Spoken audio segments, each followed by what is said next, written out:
All right, a stern warning from the FDA against a new challenge that is popping up on social media. It's called the milk crate challenge. You've probably seen it. You've probably shaken your head.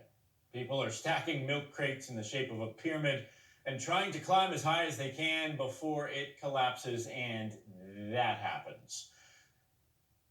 I can't believe I'm saying this, but doing this can be very dangerous and can land you in the hospital. The FDA says it's not recommended. Despite the warning, doctors are seeing a jump in hospital visits linked to the challenge. They say the preventable visits are now not what they want to see during the pandemic. These ICU beds in many hospitals around this great nation are full. We don't need you in these hospitals with a broken arm because you decided to watch something on TikTok.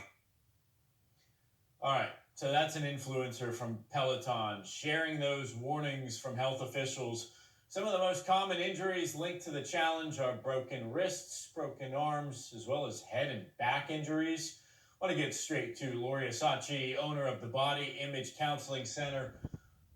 Lori, it's a recipe for disaster. Simple as that.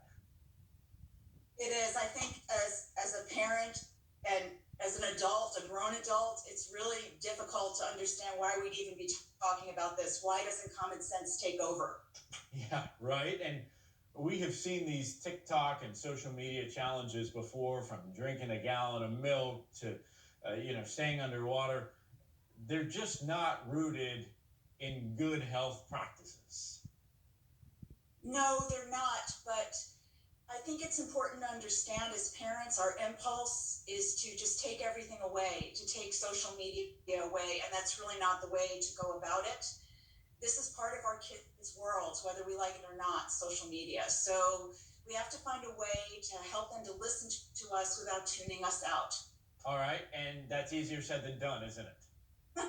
It is, but I think there's a way to do it. So first of all, try not to ban your kids from all of the social media, ban them from TikTok, because if you just ban it, there's a million ways for them to go behind your back and do it on a friend's phone or do it on someone else's computer.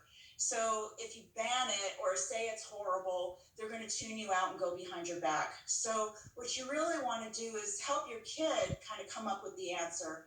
I would start with a soft approach by asking them, what's really this one?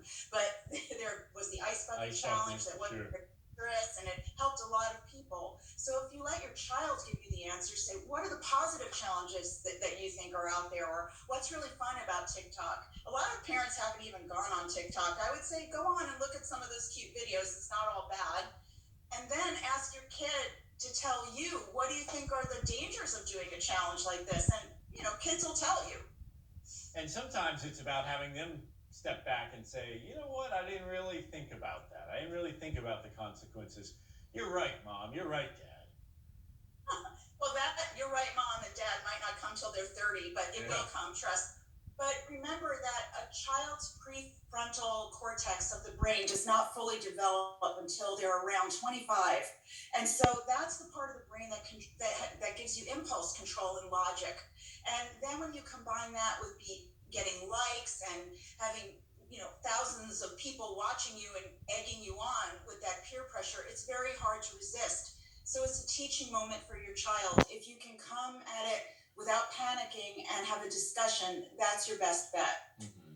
So what you're saying is, whether we like it or not, social media is here, so we have to find healthy ways for our families to use it. Right, and also remember, there's a lot of wonderful things about social media. You can connect with people you haven't seen in years. There's really adorable things on TikTok. And so try not to demonize it totally, and your kids will come towards you if you do that. All right. So have that conversation, talk it out, put it in their hands to say, what are the pros and cons of this one? And I think when you look at the milk crate challenge, there's a lot more cons than pros. Am I right? Absolutely. All right. Lori, thank you for coming on.